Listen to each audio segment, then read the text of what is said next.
윤석열 대통령의 탄핵 심판 절차가 어젯밤 끝났습니다. 탄핵 소추 의결서가 헌법재판소에 접수된 지 73일 만입니다. 헌재는 재판관들의 의견을 나누는 평의 단계에 들어섰는데요.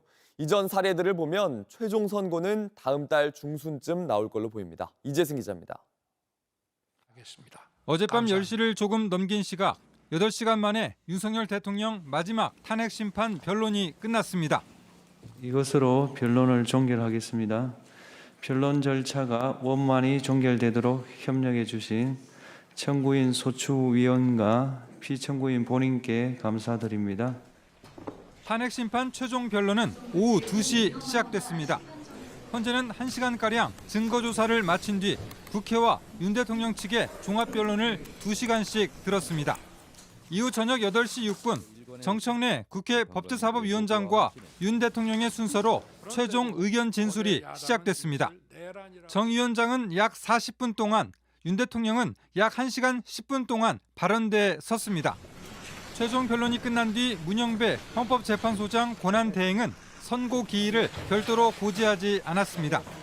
다만 박근혜 전 대통령은 변론 후 11일 만에 파면이 결정됐고 고 노무현 전 대통령의 경우엔 14일이 걸렸습니다. 전문가들은 윤 대통령도 비슷하거나 혹은 더 짧게 걸릴 거로 내다봤습니다. 사안이 복잡한 것도 아니고 그래서 평의에 걸리는 시간이 그렇게 오래 걸리지는 않을 것 같아요. 다만 마은혁 헌법재판관 후보자의 추가 임명 등이 선고 일정에 변수로 작용할 수 있습니다. 헌재는 마 후보자의 임명 보류와 관련한 권한쟁의 심판을 내일 최종 결론 내리기로 했습니다. JTBC 이재승입니다. 네, 모레 최종 변론까지 마치고 나면 헌법재판관 8명의 판단만이 남습니다. 지금까지 열린 10차례의 변론에는 16명의 증인들이 출석했는데요. 재판관들이 무엇에 주목해서 물었는지 취재기자와 함께 더 짚어보겠습니다. 이자연 기자가 나와 있습니다. 자, 재판관들이 던진 질문들을 보면 쟁점이 좀 보이죠? 그렇습니다. 이 탄핵 심판의 쟁점 크게 5가지로 정리를 할 수가 있는데요. 이 중에서도 내란 2인자죠. 김용현 전 국방부 장관이 국회 증인으로, 탄핵 심판의 증인으로 출석했을 당시엔 이 중에서도 국회 봉쇄 이 부분을 집중적으로 물었습니다. 주심 정영식 재판관의 얘기 잠깐 들어보겠습니다. 질서 유지만을 목적으로 군병력을 동원을 했는데 그러면 애초에 국회 그 본청 건물 안에 군병력이 왜 들어갔습니까? 외부에 시민들이나 이런 사람은 들어가지는 않은 상태인데 굳이 거기를 군병력이 왜 본청에 유리창을 깨고 진입을 했습니까? 또 이 제대로 된 국무회의를 거치지 않고 계엄을 선포하면 위헌이고 위법입니다. 그런데 지난해 12월 3일 밤에 열렸던 이 국무회의에 정말 절차적인 하자가 없었는지 이 부분도 김영도 재판관이 직접 캐물었습니다. 이 말이 맞나요? 개회 선언 없었다. 안건에 대한 설명 없었다. 폐회 선언 없었다. 개회 선언은 당연히 없었고요. 그다음에 안건은 제가 나중에 보니까 김용현 장관이 문건을 나눠줬다고. 네, 그리고 다른 쟁점에 대한 질문도 있었죠? 네, 이미선 재판관은 부정선거 음모론에 대해서 직접 질문을 했습니다.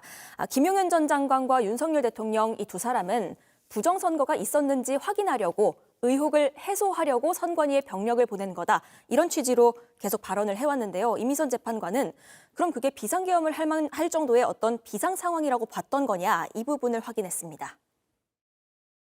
거대 야당의 경종을 울리고 부정선거의 증거를 수집하기 위한 것 이렇게 정리하면 됩니까?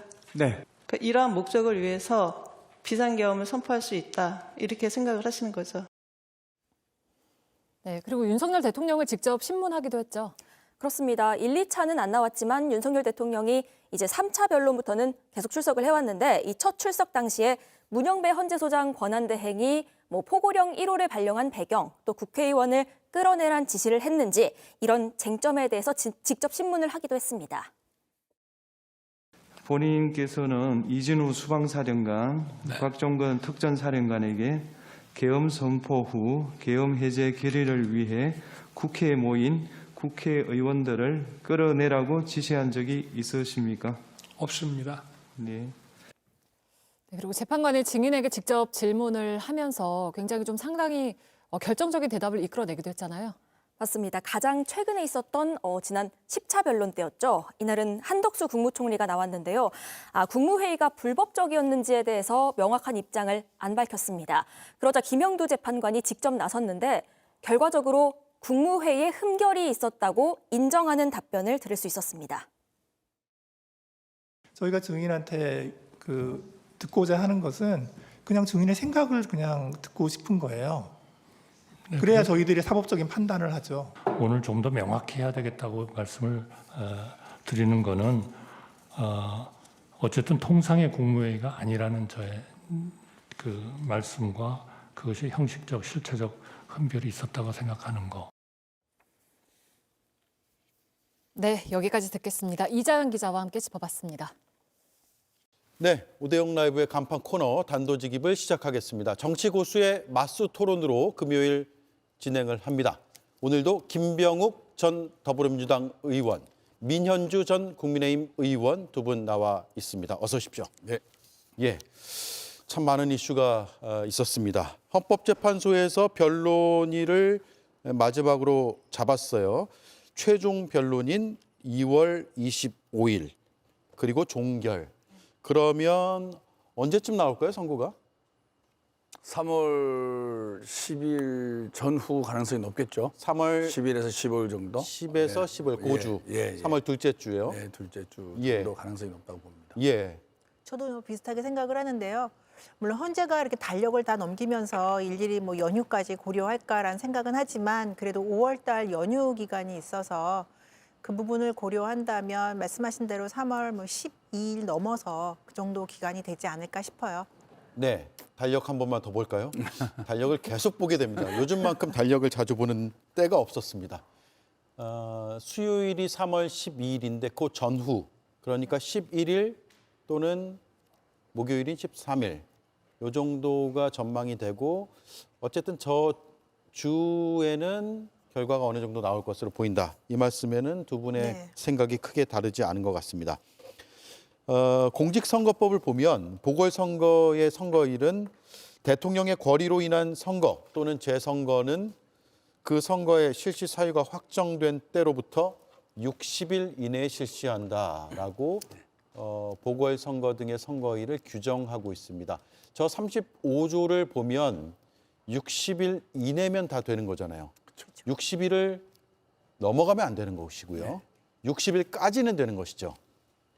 그리고 확정된 때가 3월 마지막 주가 된다고 하면 아니죠.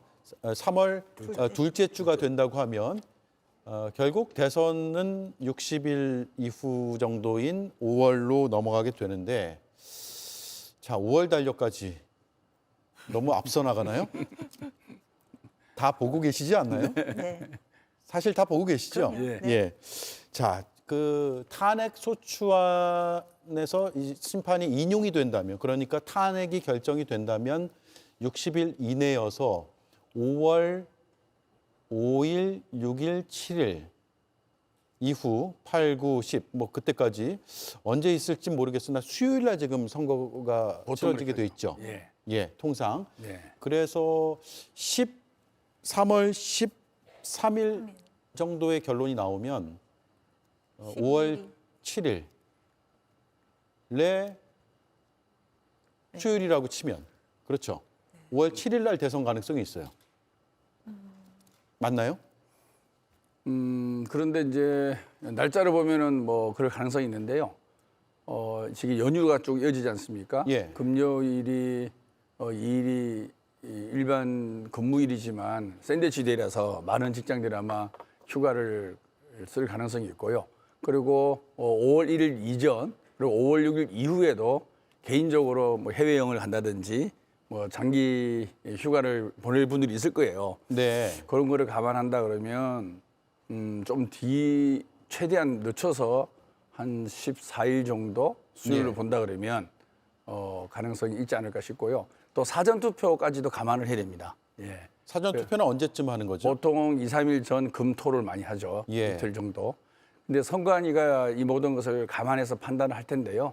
아마 선관위의 기준은 참정권의 보장이라는 측면에서 가장 투표를 많이 할 수 있는 날로 예. 정하지 않을까. 왜냐하면은 선관위의 존립의 목적이 장애인이나 교통약자나 그다음에 이런 등등 여러분들이 투표를 좀 더 잘할 수 있는 환경을 만들고 그 선거 캠페인 과정에서 공정 선거를 치르고 이런 게 목적이지 않습니까?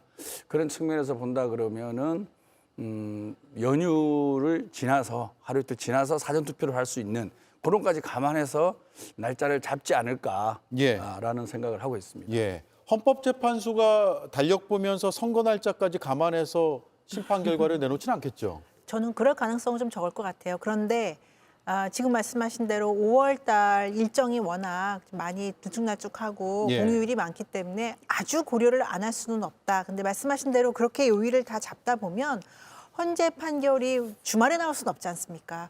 그래서 이제까지와는 다르게 정확하게 지킬 수는 없고 수요일이라는 걸 못 지킬 수도 있지 않을까. 저는 그 생각도 들어요. 예, 알겠습니다. 우리가 좀 앞서가는 얘기를 했지만 또 궁금한 이야기이기도 하고 그리고 탄핵 심판 결론에 대해서 단언할 수는 없지만 다수의 여론조사 응답자들은 또 응답하는 방향이 있고 이런 것들을 감안했을 때 이런 얘기를 한번 짚어보고 싶었습니다. 네.